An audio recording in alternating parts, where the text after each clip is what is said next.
Okay. Hi, my name is Nick Geidner. I'm an assistant professor in the School of Journalism and director of the Medal of Honor Project, an undergraduate reporting program here at UT. And I am excited to have my brother, Chris Geidner, legal editor of Buzzfeed, here today to talk about a little bit of everything. We'll go through everything from how he got his job, what he does at his job, the future of journalism and communication, and I'm building this up. Are you ready for this? No. Okay, well, this session's canceled. I'm going to be going home now. No, we're going to try to cover a little bit of everything, and biggest problem is trying to keep everything short so we can give you guys more than enough time to ask questions, because I really want you guys to have as much time as you can asking him whatever you want. So we'll just jump into it. A little introduction. Chris was originally a reporter. He was an editorial editor and copy editor at a paper in Youngstown, Ohio, Warren, Ohio, actually. He worked there for a while, and then he went to school to get his Juris Doctorate, his law degree, at The Ohio State University. After there, he worked for a private practice, and then he worked for the state of Ohio at the Attorney General's office. He did that for a couple years, decided he wanted to get back into journalism, started or relaunched a blog that he was doing in law school, did that for a while, ended up moving to D.C. on a Women of Prayer, started freelancing in D.C., got hired by Metro Weekly, which is a weekly magazine in D.C. He worked there for 2.5 years, and then got hired at Buzzfeed in one of their first rounds of hiring real journalists. He was the second journalist hired for their D.C. bureau. And at Buzzfeed, he's been doing a little bit of everything. His coverage focuses on LGBT legal issues. The coverage of DOMA and Don't Ask, Don't Tell has received numerous national journalism awards. And since then, he's been doing a little bit of everything. As every state goes towards legalizing marriage, he's covering that. As any legal issue involving LGBT folks happens, he covers that. But then he's also expanding his plate quite a bit and getting into other legal issues. And so it's a great time to see what he's doing next, at least for me as his brother. It's exciting to see what he's going to do next, because his plate's really open, and that's part of what we're going to talk about. Is one of the things about Buzzfeed is they've really given him some opportunities to do things that other organizations can't do. So let's just start by what is it day to day to work for Buzzfeed? What do you do? Well, we talk to the cat in the morning and ask him what we should do. No, but seriously, Ben puts on a cat mask. No, we actually, one of the strangest things about Buzzfeed is how traditional it is in some ways. Every morning by 9:30 a.m., every section editor needs to submit their budget for the day. Just like an old newspaper submitting what is on the docket for the day. And by 10 a.m., one of the managing editors looks it over and we'll send it out to the staff. And so we get an email between 10 and 10:30 every morning that sort of lays out what each vertical is working on that day, what they expect. Now, like with newspapers, that can disappear in 5 minutes as news dictates, or some days it will go exactly as planned. Those are, as we grow bigger and bigger, and at this point, like, that email is now has probably 50 or 60 items on it. Now it's getting to be a lot more unlikely that everything will actually come through on a given day. But specifically within politics, business, verticals, I would say those are world Those are probably 2 or 3 of the verticals that have the most likely change, and that's because reporters will have something at 9 in the morning that when we're rolling over in bed and deciding it's time to get up, that we put down as what we're working on, and by noon something else has happened that totally is going to take up our day. And so that's the start of my day. It is normally, unless I have an event or something scheduled that I have to be at, I generally get up between 9 and 9:29 to get my email in by 9:30. 9:34, and Catherine would say 10:15, the politics editor, but she's not here, so we'll say 9:34. And then the day gets going, and generally what my day consists of, I have, as Nick mentioned, I am tracking all of the marriage cases that are going on, and there's too many at this point to actually be tracking all of them. So I'm basically awaiting decisions and tracking things that are on appeal. And then I'm also tracking, in part of my role as legal editor, I'm tracking the Supreme Court cases on days that opinions are going to be released. They're released at 10 a.m. every day that there are opinions released. And so on those mornings, I'm either at the court or in the office watching SCOTUS blog and the Supreme Court's website for the release of opinions. And otherwise, my day sort of, other than waiting for those sort of preset things that are going to happen, also I'm a real not uplifting part of my job now is that I'm covering every death penalty, every execution. And so I've got the list of those for the year as they're scheduled. And so on days when there's an execution, I'm following that as well. Because right now there's a lot of issues with whether states actually have the necessary drugs to put the execution forward, and also whether or not they are, several states have created laws that allow them to hide what the actual drugs are, and those laws are being challenged, and actually 3 rulings last week said that the states can't really hide that, because that obviously makes it pretty difficult to challenge whether or not it's cruel or unusual if you can't even examine what the drug is. And so I'm following those 3 things regularly, and I would say every day, Monday through Friday, at least one of those 3 things is going on. Normally, it would be a marriage thing, honestly, these weeks. Tuesday, Wednesdays, and some Thursdays are when Supreme Court opinions come out, and executions tend to be Tuesday, Wednesdays, or Thursday as well. So Mondays and Fridays are more free. And other than those 3 things, what I'm basically doing at this point is looking for stories, trying to figure out. I got, after the Supreme Court decisions last year striking down DOMA and ending Proposition 8 in California, I had basically been brought on as those were getting to the Supreme Court.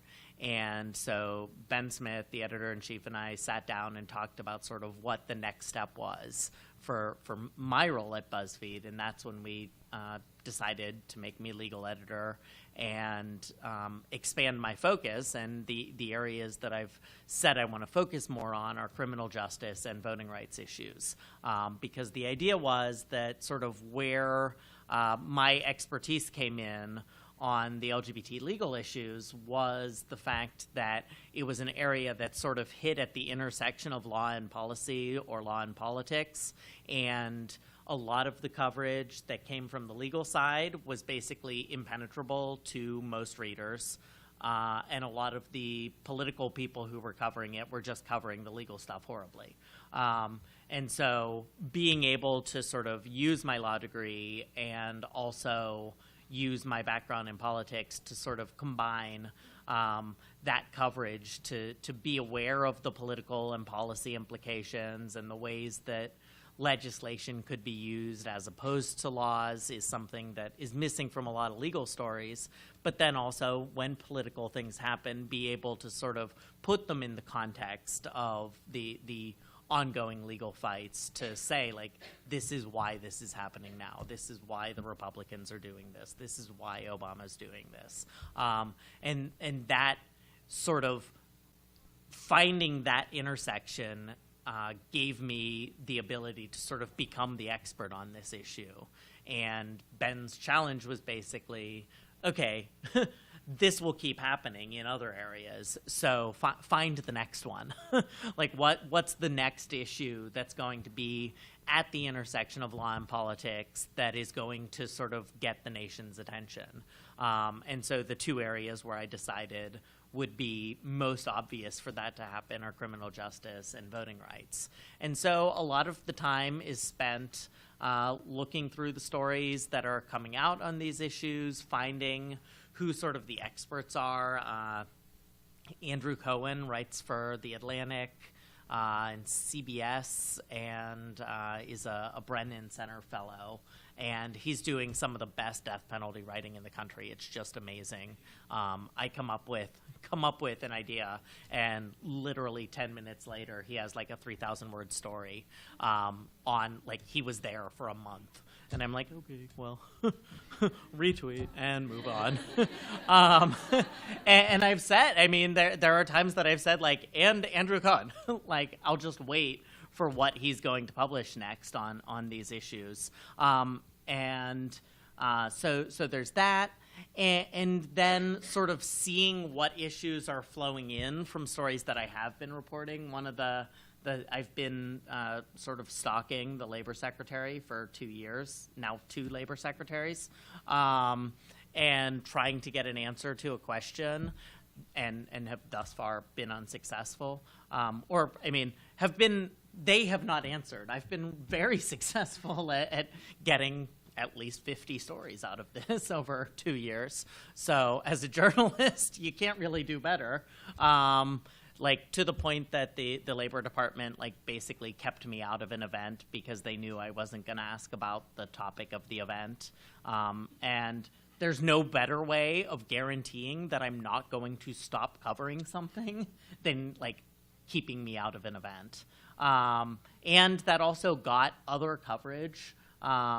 Politico picked it up that a Buzzfeed reporter was kept out of this event, and it sort of put it on the radar for other people who had been ignoring it. Like, I got an email from one of the evening cable show people who was like, okay, tell me about this, what's going on? Still hasn't done any coverage of it, but at least the person is aware.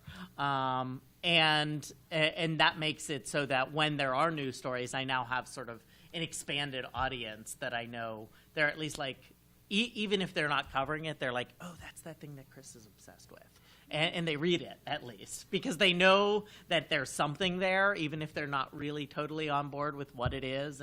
But they're like, well, if the Labor Department was keeping him away, clearly he's got something. And so stories like that I've sort of been tracking, I keep on them because, like, that's sort of the advantage of being a journalist with a full-time job is you get to follow a story until you get it done. So that's the 3 areas of my day is these things that I track, finding new stories, and following old stories, and then obviously major breaking news when the Fifth Circuit last week upheld the Texas abortion restrictions. I was at the Supreme Court for the contraception mandate, oral arguments, those sorts of things, obviously, too. And so, busy day, unquestionably. I know. Yeah, and so I should say the opposite of, like, that in bed still at 9:15 also often is in the office at 9:15 p.m. And up on Twitter at 3 in the morning or hours. Yeah. But definitely busy day. But let's bounce back. So that's sort of what you do now. But I think one of the things that's really important for students is that how you started this is really tied to social media and blogging. And so could you talk a little bit about how you made that transition from working as a lawyer to BuzzFeed legal editor, and especially pointing out how you used blogging and social media in your early career? Yeah, so I had been at the Tribune Chronicle back 2000 through 2002. And at that point, blogging was just beginning. And I was working the copy desk during the 2000 election.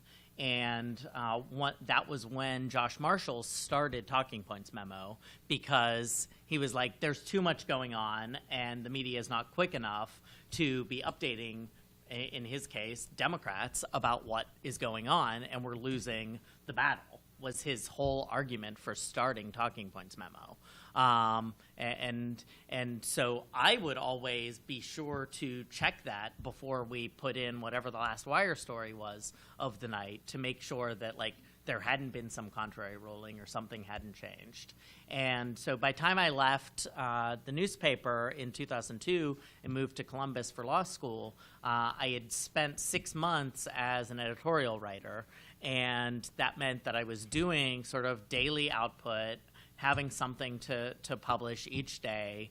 And when I got to law school, after the first year of law school, I became rather concerned that all of this time that I'd spent sort of working on improving my writing was going to be ruined by law school. And so I started a blog after my first year of law school.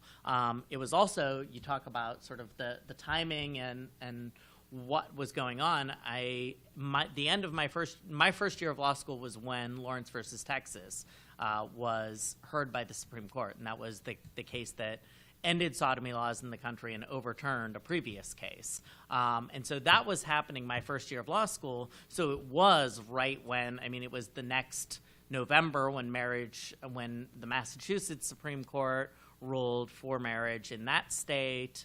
And so I was in law school right as sort of this legal policy discussion was moving from basically a policy discussion, because the gays were losing all of their court cases, to, like, all of a sudden they're winning some, and so this is becoming a legal and political issue that is starting to overtake the country. And that was happening right when I was in law school and right as I started blogging. And so I was able to be sort of in that first generation of bloggers where there weren't a lot of people out there, and so there was a lot of interaction between sort of even more established, like, law professors and people with the professional blogs and students, and that enabled me to sort of get a sort of hold on where things were and get my name known as writing about these issues. And I continued that when I was practicing law and actually used it in my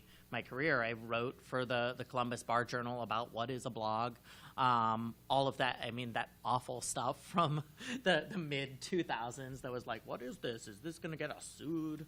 Like, do we want these people doing this? But was able to be a part of that discussion. And then I sort of disappeared from that world for 2 years when I was working for the state. But then when I came out, right away, I restarted the blog in February 2009, right as the Obama administration was beginning, and had this group of people, Tom Goldstein at SCOTUS blog, Eugene Volokh at Volokh Conspiracy, Anna Marie Cox, who was then at Time, who knew me already, David Latt, who was at Above the Law, and they were all able to be like, oh, Chris is back. He knows what he's talking about. You should listen to him.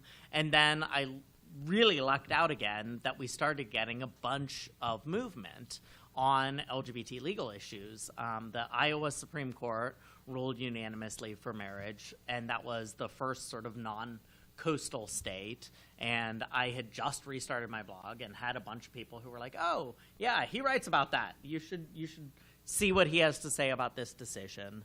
And the Obama administration was beginning, and so things were actually happening in Congress. This was when it was Democratic House, Democratic Senate, and Democratic President.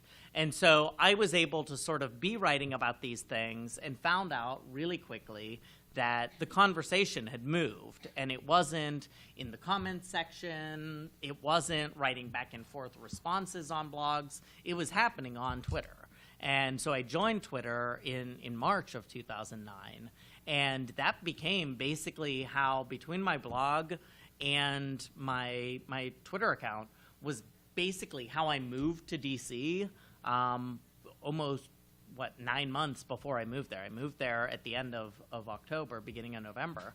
But before I was there, there were definitely people when I moved there who already thought I had lived there. Because so much of, especially if you're interested in politics or law, so much of that reporting can be done from anywhere, because almost everything is live streamed. Almost everything is PDFs that are available online. Almost everything is, at the very least, a press release away. And so I was starting to do that. And I covered the Sotomayor confirmation hearings from my couch in Columbus, and was able to get in on the conversation and use sort of responding to people who were writing things, using those contacts that I had to sort of have them promote my work when it was good. And they were able to do that to basically give sort of validation for, like, this isn't just like some crazy person. Like, I actually know who this person is. He is a crazy person, but they lucked out that I get a couple of things right too. And I was able to sort of, Anna was in the White House press corps, and so when she would retweet one of my stories about Don't Ask, Don't Tell on the day that she asked a question in the briefing about it, all of the rest of the White House press corps was seeing, like, who is this random person that Anna's retweeting, if they had no clue who I was. And they would at least sort of, like, after the second or third story, they were like, okay, I should, if I'm not going to follow this person, I should at least keep that name in mind. And so by the time I moved to DC, the week that I moved there, I was able to talk with Mark Ambinder, who was the politics editor at The Atlantic at the time, and cover the signing of the Hate Crimes Prevention Act at the White House for The Atlantic. And I was able to do that basically 3 days after I got to DC. And that was, like, so much better, being able to just forward that article, be like, the politics editor of The Atlantic published me, I'm at the White House covering a bill signing. Welcome to DC. Like, that was so much better than any email I could have sent, even any email anybody else could have sent recommending me, because it was my work. And it was showing that somebody else had published me, and somebody at The Atlantic. And so within a month of me being there was when I started freelancing for Metro Weekly, and I was a staff member within 2 months after that. And so now let's move to what you're doing now with Twitter, because you have a job where you're tweeting quite a bit professionally, but you have the same account that you've always had, just at Chris Geidner. And like yesterday, you were tweeting ridiculous pictures of my son, and tomorrow you'll be tweeting legal insight about whatever happens tomorrow.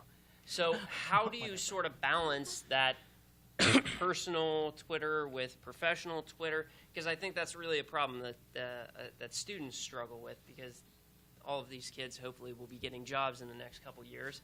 And how do they balance that, and how do you do that? Yeah, the first answer is a lot of employers aren't sure, and that's too bad, because they should really get better at this, because it's now 2014 and not, this is not new at this point. But what I would say, looking at Buzzfeed, the reality is that the reason why Ben hired me, and the reason why Ben hired John Stanton to be the DC bureau chief, was because we already were known entities. People knew us on Twitter. People knew John. John had been reporting in Washington for 20 years already. But we both were established people, and the individual brand, and I mean, as much as I hate sort of that discussion area, it's real. Like I am known individually as a reporter on LGBT legal issues. When I had left Metro Weekly and before I started at Buzzfeed, a development had happened in Arizona with a case, and I posted on my Tumblr that this had happened because I'm a dork, and I was like, I don't have somewhere to publish this, so I'll just do that. And like 5 hours later, I started getting all of these notifications about like likes and reblogs and stuff, and I was like, okay, what's going on? And I found out that like Huffington Post had used that as the source for their story. And it was because they were like, well, it's Chris Geidner. Like, I mean, we know that he knows what he's talking about, and that is fine to cite to his Tumblr, because that's where he is for these 2 weeks. And that was sort of the moment when I realized sort of how much things had changed, and how easy it was for you to sort of, you are creating who you will be known as professionally with your Twitter account, but like a big part of that is who you are. Like, it's not about creating a resume. It's about creating a public persona. It is about creating who you are and who you want to be seen as. And that's, a lot of that is being real. And I mean, it's, in some ways it's easy for me to say because I'm at BuzzFeed and I have like a great boss and I'm in a great tech savvy company. And the bottom line is I already have a job. But like the truth is you want to be working for somewhere that wants you to be working for them.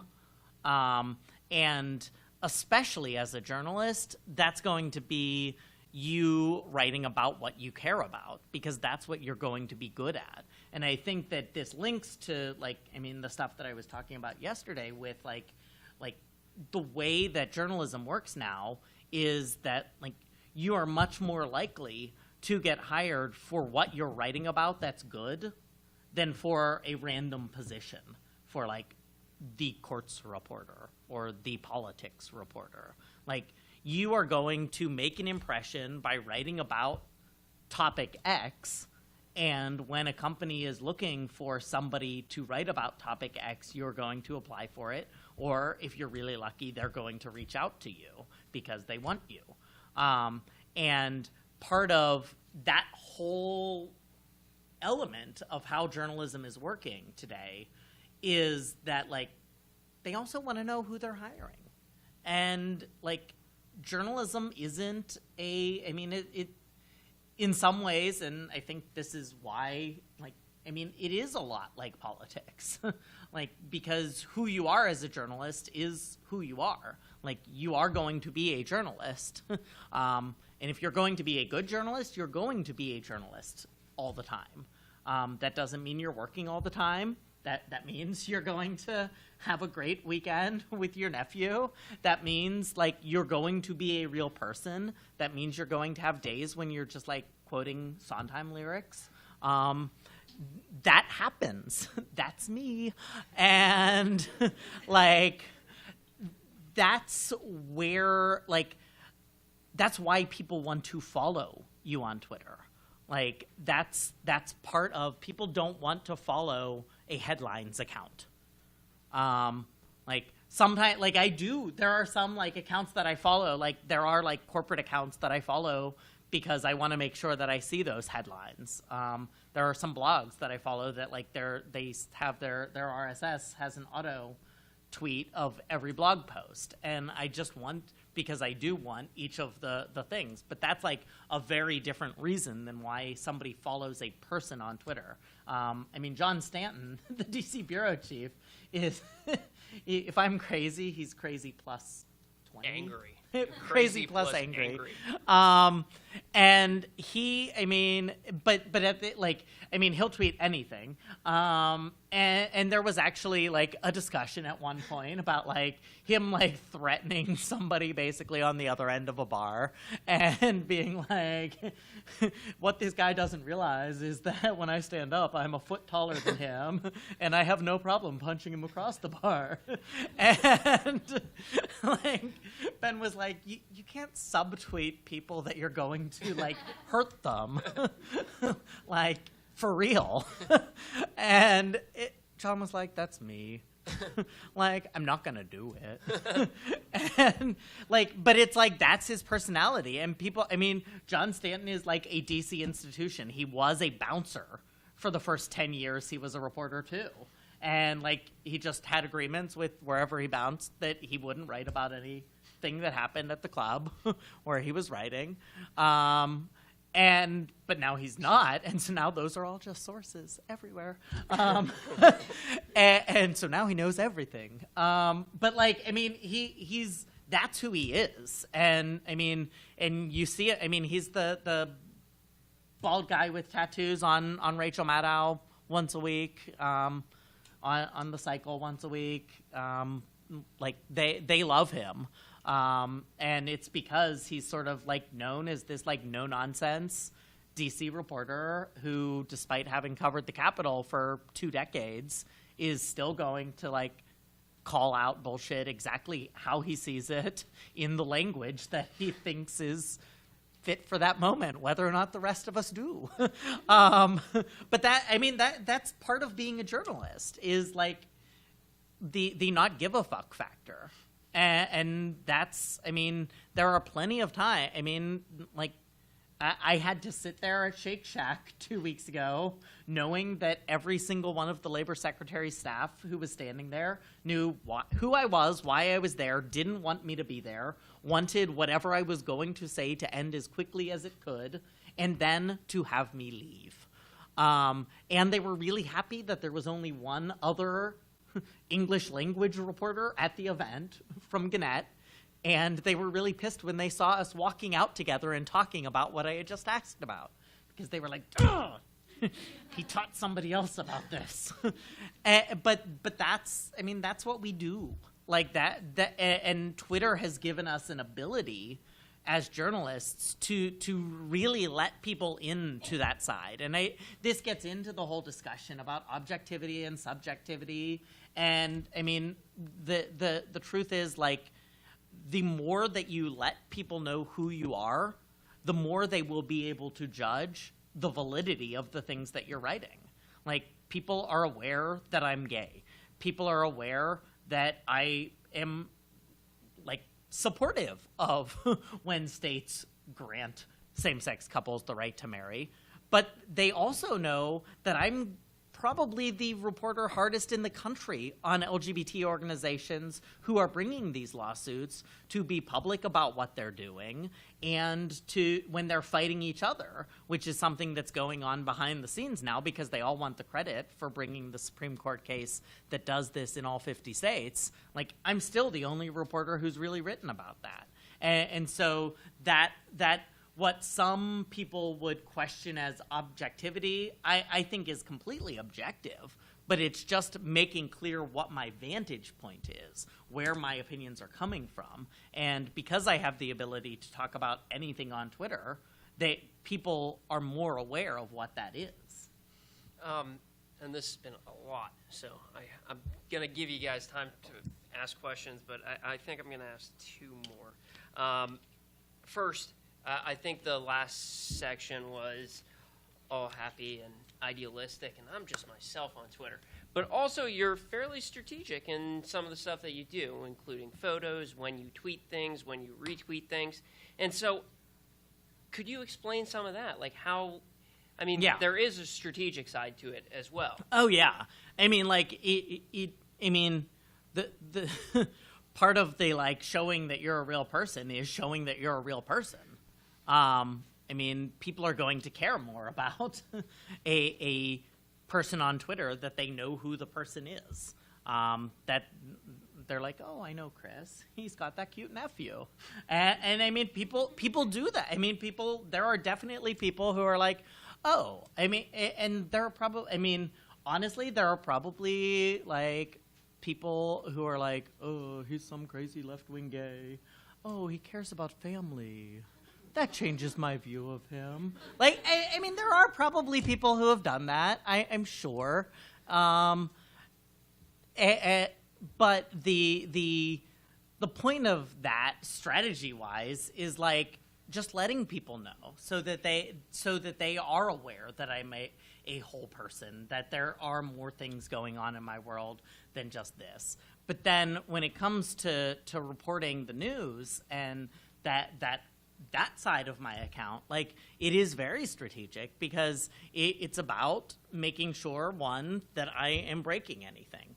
It's about making sure that I'm the first person to tweet when something important happens. It is about making sure that the other people in my organization are, when they have stories that I think will be of interest to my readers, that my followers are seeing it. It's about making sure, like, being honest when, I mean, like Andrew Cohen, who I was talking about, like, being honest when somebody's doing a better job on a story than I could do at this point. Like, I mean, I have probably shared more stories from Andrew Cohen in the past month than anybody else, other than me. Any non-Chris Geidner person. And, like, that's part of increasing my credibility on that issue. Because, like, the fact is he's doing better work than me on that issue right now. And if I pretend he doesn't exist, which, like, that's my number one sign that somebody's a bad reporter, and I won't name names, but, like, when I know that they read everything I write, but they don't follow me and they don't ever tweet my stuff, I'm like, grow up. Like everybody knows that you see what I'm writing. Like, you're not tricking anybody. You tweeting it, your story, a half hour later is just embarrassing for you. Like, you're not tricking anybody. You didn't discover this. And that's why you get 3 retweets and mine has 100. And that's the truth.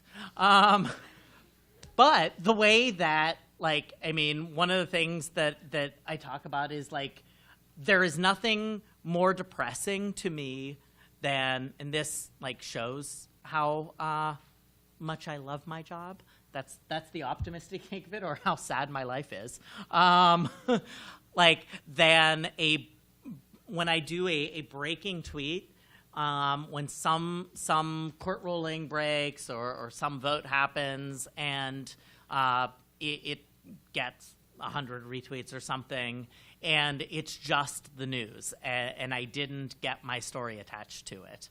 And so I really try now to, because even if like 5 minutes later I publish that story and tweet it out, like, that will get like 5 retweets if I've already tweeted the breaking news, because that's what people care about. People care about what the news is.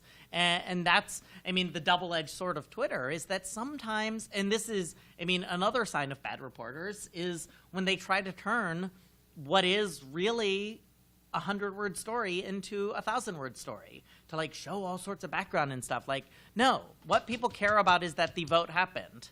Like, anybody who cares about the fact that the vote happened immediately already knows the next 800 words.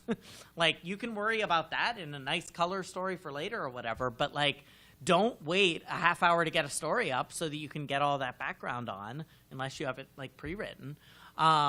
But, like, I will try to get a story, even if if a court ruling comes down, I will have, like, 2 paragraphs and, like, a block quote pulled from the opinion.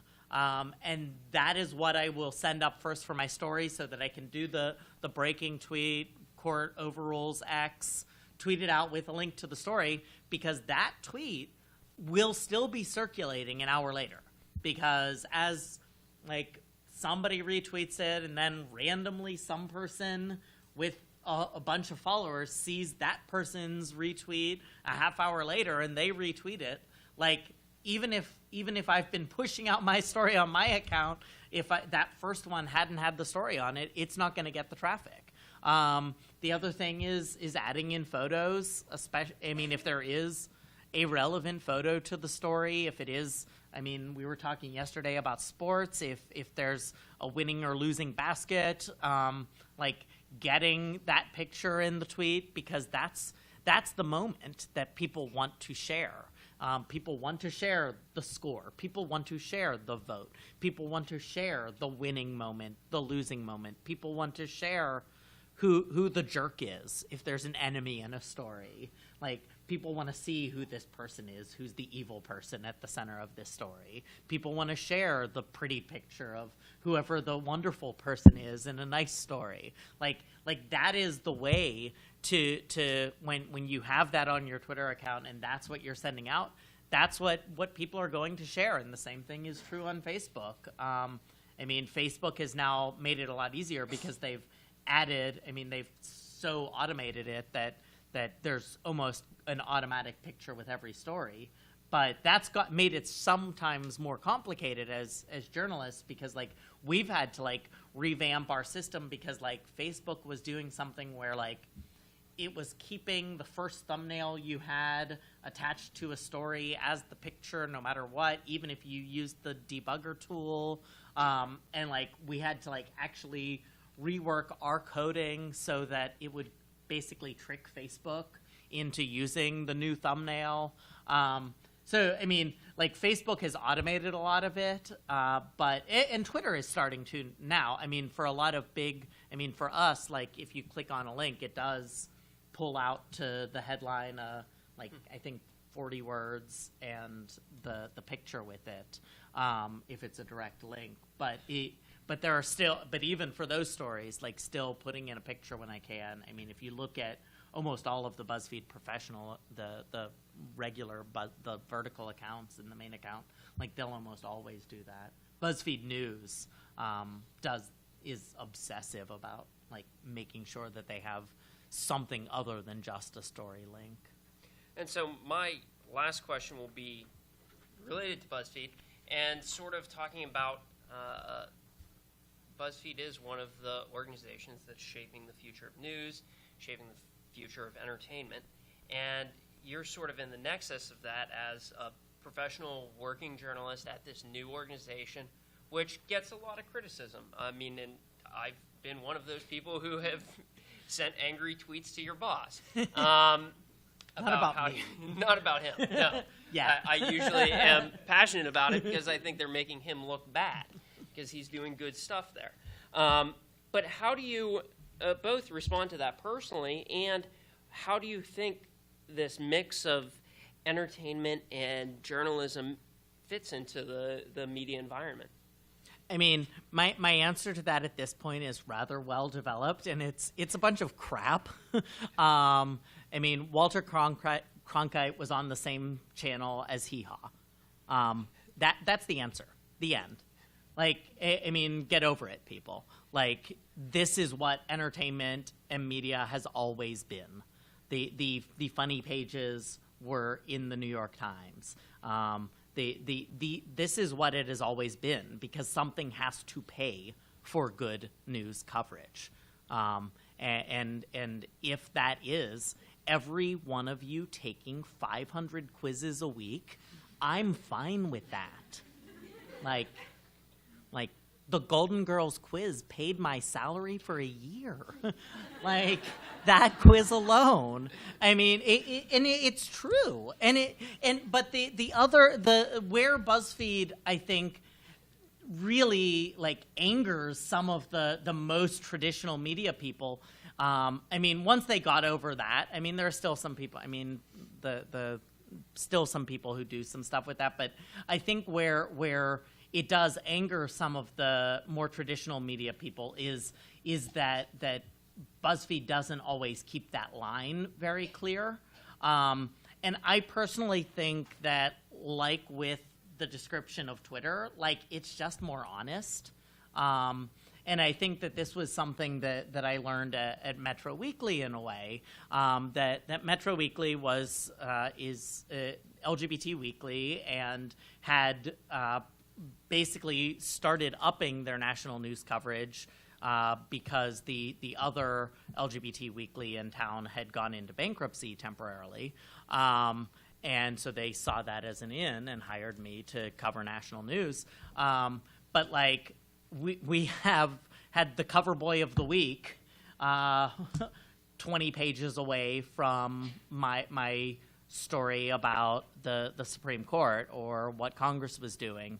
And one day I had this DC lawyer who worked for a federal agency who was like, the thing that I really like about what Metro Weekly has started to do now is that I can like pick it up on Thursday, figure out what I'm going to do for the weekend, and then catch up on what's going on in the world when I'm reading it in the park on Saturday. And that sort of like whole life idea that is what I was talking about for what Twitter enables you to share with your readers is also what BuzzFeed is doing. And like, it's messy, and there are times that we screw up, and there are times that we go too far. There are times when we don't go far enough, though, because some people do want to hold back and not do things. But I mean, like, I've been able to, when we were waiting last year, we kept waiting like every week for whether or not what cases the Supreme Court was going to take of the DOMA cases and the Prop 8 case. And after like the third week of waiting, I said to Ben, I was like, I'm gonna do like a picture post about this. Like I'm gonna do a list. And it was my first list, and it was poor. Like it could have been so much better. It was like 10 things that are happening with that will happen with gay couples at the Supreme Court this year. And like it could have been so much better. And after we published it, like I went through it with Matt Stopera, and he was like, here's how we could have tripled how many hits this got easily with these two things. First of all, it should have been 11, not 10. But I was able to do it, and I was able to see, and it was rather successful. I mean, it was more successful than my previous week's straight news story about like what was happening and that we were waiting again. And like that was sort of a sign to me that like being able and willing to experiment with media is like the great advantage that I have at BuzzFeed that a lot of people at a lot of places don't have, because they're either afraid to try it or their bosses don't let them. And the fact that I have that freedom, I mean, this year I live GIFed the State of the Union because I was like, you know what?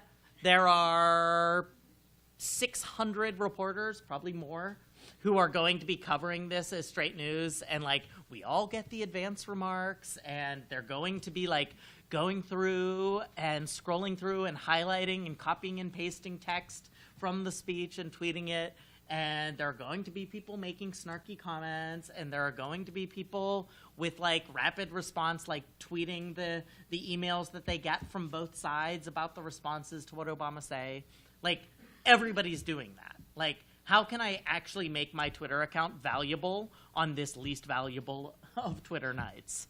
And that's what I did. And like a picture of Michelle Obama walking in got like 75 retweets because it was cute and it was fun and it was like less boring than what everybody else was doing. And then at the end of the night, I looked at my account. I had gained like 100 followers. And so when I put out my story about the fact that there was no LGBT inclusion in the speech and that advocates were upset that there was nothing about workplace discrimination, that was 100 more people who got that. And that to me is, I mean, one, I had a more fun time than I would have had otherwise covering the speech. And when I got my news out, more people saw it. And so that to me, I mean, that could have gotten me fired at some other places. Like, but at BuzzFeed, they were like, awesome, way to go. Nobody else thought of that. Why didn't we have somebody on SOTU GIFs? And that's the great thing about being at BuzzFeed. Okay, so we will open it up for questions now. I asked all of mine. Time for you guys to do some work. Anybody? I think we have a microphone. Don't we have a microphone? Oh, I think we have a question right up front here.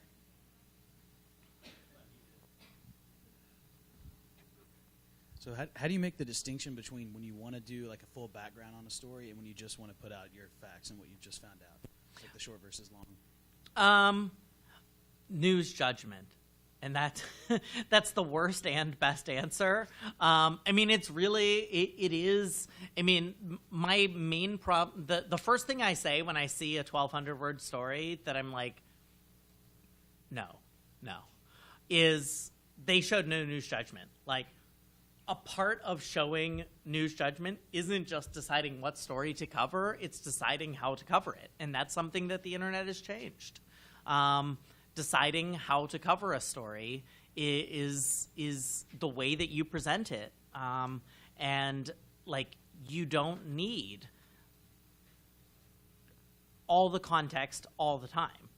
Now, you can't have no context. Like, every one of my stories has links to previous things that I've written or that other people have written. So I think links have sort of, I mean, just the entire basis of the internet has changed the way that, like, you need to do that, because you just don't need to. Like, when like, the difference, like, a Senate vote on something is a Senate vote on something. Like, the bill has been debated, you've done a preview story, you've done, like, so the vote is what's happened. Now, responses, like, if it's only the first chamber, like, there's more things to write about it. But, like, getting that story up, sometimes you're going to expand it later, and that's fine. But, like, getting the news up, like, unless they're, I mean, but then, I mean, we saw the opposite when the Obamacare ruling came out at first, and people didn't read the whole thing. And I mean, so when you're going to be short or just write a headline, just write a breaking news, like, you need to make sure you know the news first. Like, in order to, I mean, that's part of, it's hard to write a short story unless you know exactly what you're talking about, because you need to know what specific facts somebody needs to know in order to get what the point of the story is. But, like, if there is a number, if there is a result, if there is a happening, like, that's what people care about. Like, you can later add context, you can write a follow-up story that expands and that talks about it, or ideally you've done a preview story. Like, there are a lot of times and places where you can add more context, but breaking news isn't always the wisest place to do it. Other questions? Just want to pass the mic. I guess kind of basing off that question, with people up and coming in this generation, they want their news fast, they want it easy, they want it in terms that they can understand it. Do you think that long news stories are kind of going to be the thing of the past and it's just going to be short snippets, or do you think that people still need to understand everything? No, I think that Buzzfeed's long form does really well. And we have the time on site from it. Like, there a lot of the criticism of long form on the internet is not based in fact, because they're saying, oh, people share it, but they don't read it. But then, like, a lot of the sites with good long form sites have their time on site numbers, and actually one of the really interesting things is that, like, our time on site on mobile is often longer than our time on site on computer. Now, I don't know if that's because younger people on mobile read slower, and like all the old guys in offices are reading quicker and scanning it. Maybe young people are actually reading more closely. I don't know. But I definitely think, it does go to that news judgment. I mean, if you tell a good story, people are still going to read it. Adam Very's story about the history of Clue, the movie, was amazing. I love Clue. And so, it was a story basically written for me. That was one of the longest long forms that we've read. It was like 9,000 words. But it was amazing, and it was so well done, and it did feel at times like it was long, but it wasn't like oh no, I'm still reading. It was, oh my God, there's so much information. I had no idea. And that's news judgment. And that's deciding, I actually was sort of helping edit a long form piece on the way here. And the question was we've been working on this a long time. Is this actually a long form story or did we screw up? Did this deserve long form treatment? Did this deserve more than 4,000 words? And I read it and I was well, my biggest thing was after the first 250 words, I was surprised that by the time I got to the end, I thought it was worth it. Which was my sign, well, the intro needs some work. Because I didn't think it was going to be enough at first, but by the time I got into the story, it zoomed by. And so I do think that it is that news judgment. You need to be a good storyteller. I think you're right that people want their news. I don't think you need the word quickly.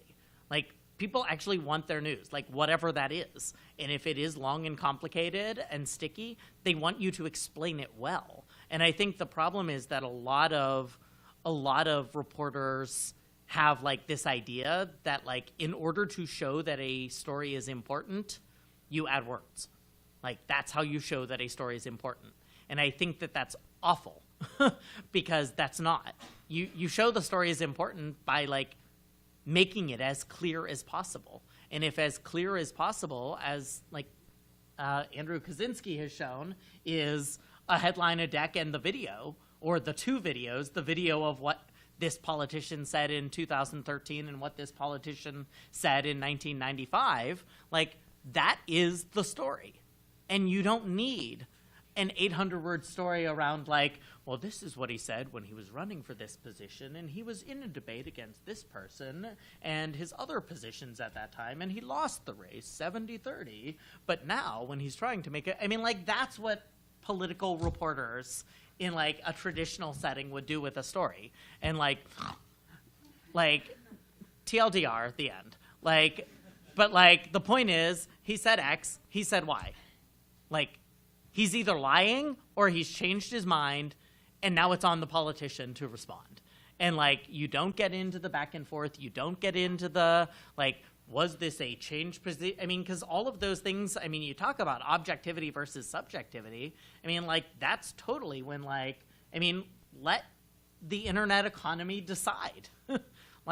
If it's ridiculous and if it's clearly a changed position and it's an actual important race, it will get 10,000 shares, and everybody will be talking about it, and Stephen Colbert will make fun of it the next night.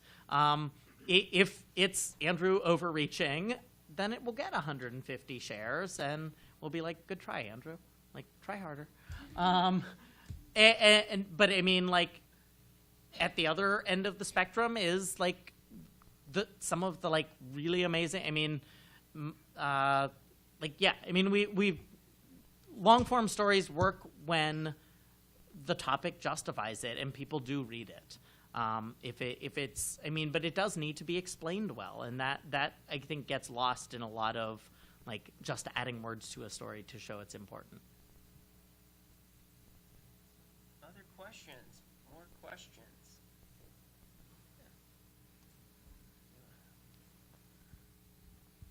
You mentioned that an agency kept you out of a news conference or keeps trying to get you out of things. Do you get credentialed the same way for Buzzfeed that you would for legacy media? For example, can you get into the Supreme Court? Yeah. And other agencies, or are they still not recognizing Buzzfeed as a legitimate? At this point, there's no real problem. I'm going to the 10th Circuit oral arguments on the Utah marriage case next week, and I left a voicemail, and the next morning she was like, "You're confirmed. See you next Wednesday or next Thursday." There was definitely at the beginning. The joke when I came in was what you say is it's buzz like bee and feed like eat. And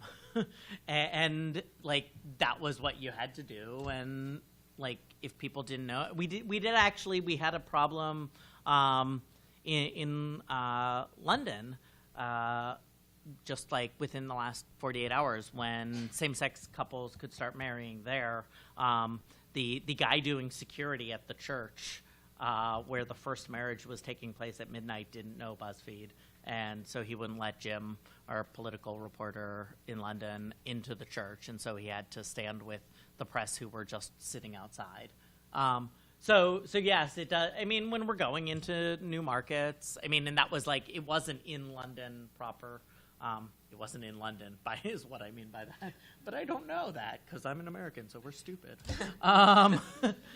He can name all 50 capitals. I mean, it was like some town that like started issuing marriage licenses at midnight, like happens in a lot of places here now. And so he was like, I'm going to be there at midnight, and then they wouldn't let him in. We don't, I mean, we've got in DC, like if you have a congressional pass or a White House hard pass, that's pretty much like the golden ticket for anything. Because like they basically just assume if you've been credentialed by them. And it was a lot easier for us because we had John as our bureau chief. And he was from the Hill and Roll Call. He was like from and Seek Congressional Quarterly before that. So he was from sort of like all of the most traditional of DC press operations, Hill press operations. And so, I mean, he literally like talked to his buddy and was like, yeah, we're starting a bureau, so we need BuzzFeed press passes, and we got them right away. Like when I was I was the first person to have a congressional press pass at Metro Weekly, and that was like a 3-month period going back and forth with them, and trying to get a White House hard pass was like a 6-month period. So, I mean, we had some of the general problems that new press operations ramping up their coverage have, but at this point, like, I mean, the Supreme Court people know me, and I mean, I've been covering Supreme Court cases for 5 years now, so they know me. But like, I mean, the Supreme Court is actually in a different world. It's like 100 years old. Like they like still like, unless you're there every day, you can't get a press pass, and so there's only like 20 people that have a press pass. And SCOTUS blog, which has like the best coverage of the Supreme Court, has had trouble getting a hard pass because they're online only and don't have a print publication associated with them. So they use the fact that Lyle Denniston still does radio coverage for like a Baltimore radio station, and that's his hard pass. So, I mean, like the Supreme Court, like there are some random things with the Supreme Court, like they put me in the quadrant with the non-daily people, but I'm not there daily. So, I mean, that's a more of a gripe that I have than any sort of BuzzFeed specific treatment. And then do we have any questions from any of the PR students? There's a lot of PR students, and we've been talking a lot about journalism. So if you have any questions, we'd love to. Mike, back behind you. Well, this is still kind of a journalism question, but with so many blogs about just everything, for those of us wanting to start a blog, how do we make it stand out and drive traffic to it? Good coverage. I mean, that's the bottom line. If you, I mean, finding a story that is undercovered, is poorly covered, or is not covered at all, and taking that on, making it becoming the expert, and just writing about it. What I always say is, if you beat a reporter who's on a beat at a story one time, they will know you. Like it takes one time, like, because they hate you. And so it takes one time to beat a reporter who's on a beat at a story for them to know you. If you do it 2 or 3 times, their boss knows you. And that's good. It's bad for them. It's good for you. And I mean, Ben's quote that he gives to reporters is he hired me because I kept beating him. And so that's what you want. And so, I mean, that's what I did. I was writing for Law.org, and I became sort of the expert on LGBT legal issues, was writing about the cases, was one of the first like 3 or 4 reporters to write about the Supreme Court, or the then trial court, the federal court challenge to Proposition 8, and immediately got into the fact that this was a brand new nonprofit that had just started, and was not a pre-existing legal organization. And because of the fact that the other reporters who were covering it, like there was an AP reporter, there was a reporter from The Advocate, and there was like probably Reuters or something, or like the LA Times, like they were covering a lot of other stories too. And so one of the advantages that you have if you're starting a blog or doing sort of independent reporting is you don't have a full beat. Like you can choose one story and become the expert on that. And so I started like tracking that. I like that day that the case became public, asked for their incorporation documents, and they didn't have them, and started writing about it, got to know them, got to know their press people. They started like sending me things as soon as they happened, because there were only 4 people who were writing about the day-to-day developments, and eventually they realized that I was going to be covering it actually more than those other 3. And that I was going to literally be covering every filing that happened, and was going to be examining it, and was going to be questioning this new organization. And that led to like me sort of being one of the experts on the case. And like, luckily, I mean, I sort of lucked into timing because it ended up going to the Supreme Court. So when you've got a story that you pick that happens to go on for 4 years, that's really helpful. But I mean, you find that story, and then when you publish stuff, let those people know. Find their email addresses and engage with them on Twitter. Make sure that they know that you're writing about it. Find the top people in the field who are writing about it, and also find the people who sort of have those base level jobs, and read what they're writing, learn what stories they care about. Because one, you can learn what stories are seen as important, so you can see what stories you should follow, but you also then will have a better idea of what stories are being missed.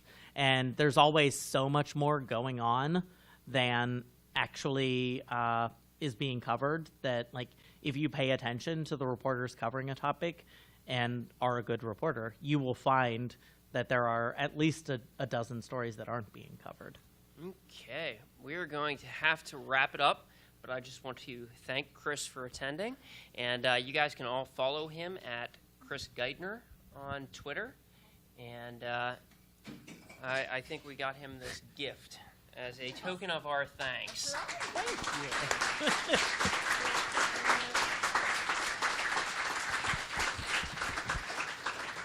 Awesome. Thank you so much. Wonderful, wonderful session, as you can tell. So we have just 2 or 3 minutes left, and we have some free giveaways. So where is the sign-in sheet? Right in front of my face. Thank you. I thought that was the sign-in sheet for someone's class. For the class and for giveaways, both. All right. Yeah, too bad for the giveaways, but we'll let you sign up for class.